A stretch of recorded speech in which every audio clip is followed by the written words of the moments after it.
Karen. Dornick, nice to meet I you. know. Nice to meet you both. Working with Dr. Souders here, this, early this afternoon, just kind of taking a look at everything and getting the best plan for your girl. I think looking at the mammary tissue itself. I mean, I think that there's a pretty easy line of demarcation. You can see where that tissue gets black, which indicates a pretty bad infectious inflammatory process that's going on there. So that tissue probably all needs to be removed. And given some of the blood work findings as well, I think that it suggests that this not only is a local inflammatory infectious process, but also a systemic inflammatory infectious process, which means that when we're done with surgery, we're not going to be completely done with the we're not going to be completely out of the woods.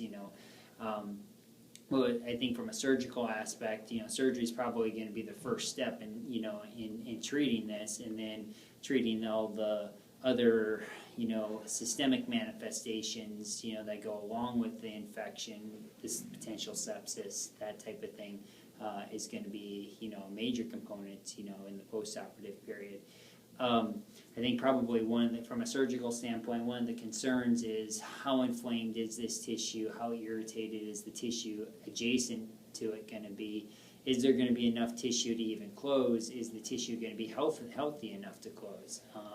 Those are all realistic surgical considerations.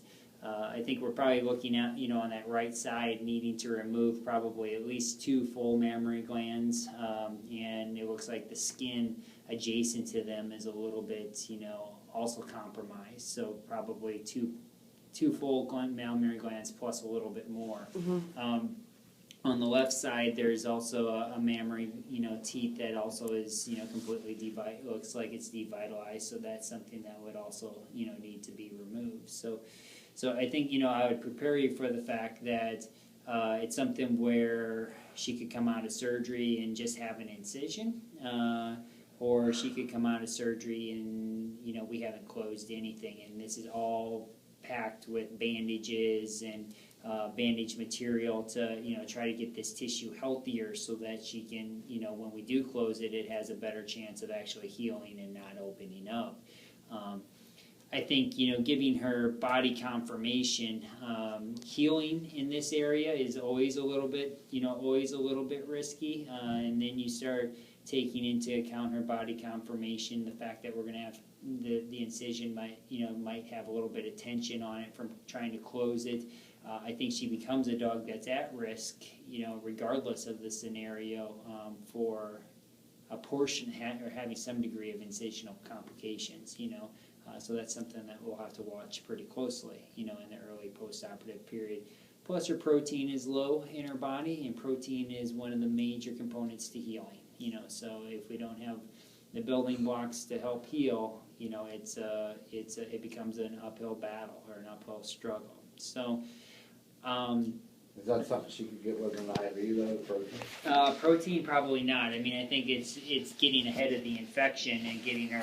Right now, this inflammation and infection is basically the vasculature has become leaky, and so it's just losing its protein. It's what we call third spacing, and it's just not able to keep it where it should be.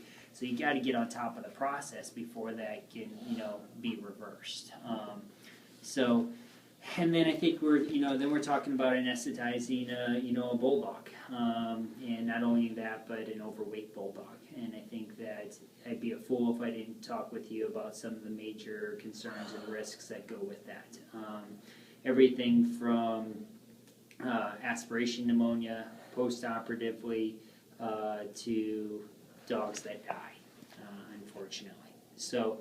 And I'm not saying all this today to scare you, but I want to know what you're up against. I mean, I think this is this is a potentially life-threatening condition for her. So we're not going into this saying, oh, we just need surgery and we're in the clear.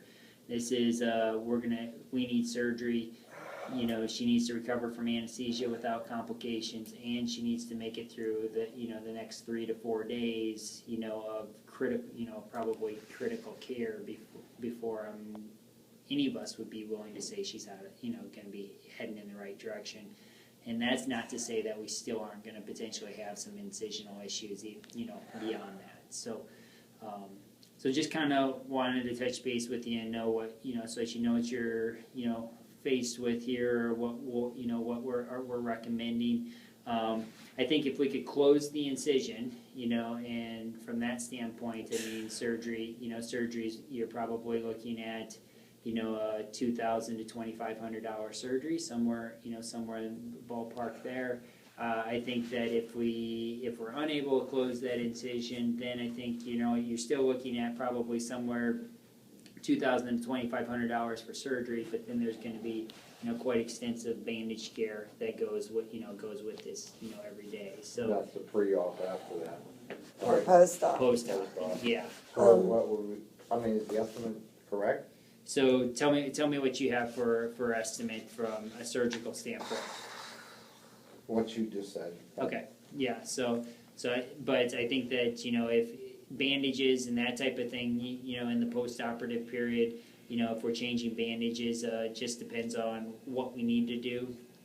Could be $100 to $200, a day, and then with if some closure procedure when that's all over. So if we could close it, I would tell you you're probably realistically looking at something probably a lot closer to $3,000 to $4,000. By the time you take the first procedures, bandage changes, and then closure procedure. On top of What would you do? What would you do? surgery? I'll be honest with you. I think that if I take into consider, what would I do? Okay, so you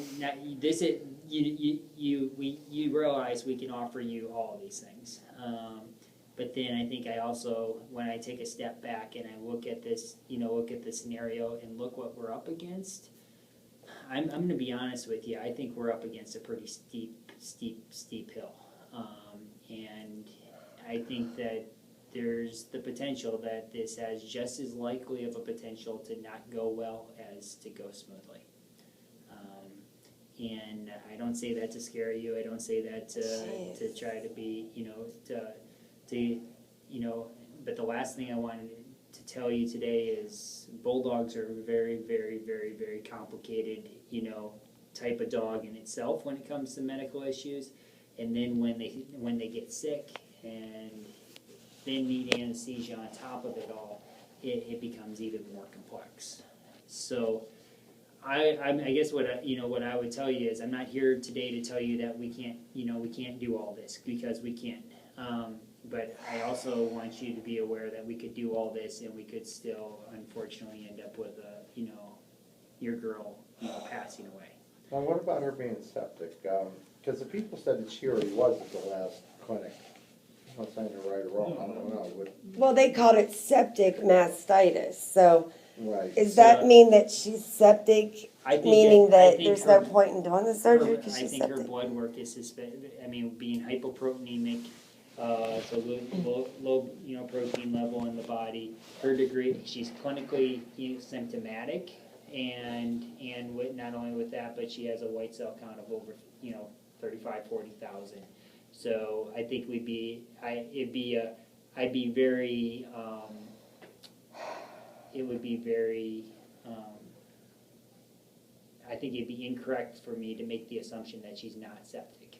I think Right, you think she is. with this degree of infectious process going on. Now, do you think the infection is already so rapid, like just That's my concern. Can you pinpoint it? When the protein, I think the infections are coming from here, Mhm. but I don't think that the infection.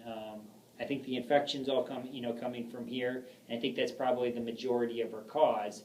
But once it's kind of like you have an apartment building. The fire started at one end.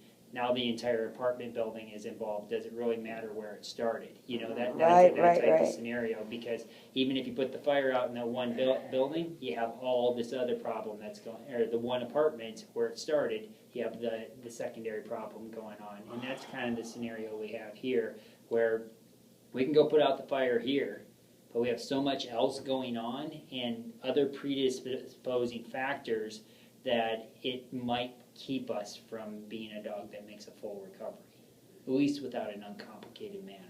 Okay, so I guess when you say what would you do, if I'm being honest with you, and this was my own personal dog, I'm not telling you one way or the other, but I know I'd be at least considering euthanasia, personally, just because I think there's the chance that we could put her through a lot of surgery, weeks of treatment, and a prolonged recovery, and she might pull out of this, but you might also be $10,000 in before we're all said and done.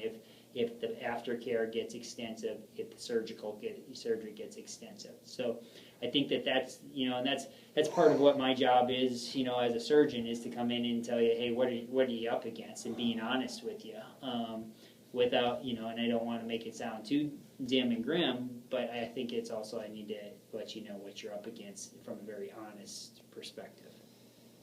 So I think that I guess I'd probably recommend that you maybe take 5-10 minutes just to kind of chat and talk about, hey, which how do you want to move forth, and if you'd like to continue to move forth, then hey, we're here for you, and we're gonna take good care of her.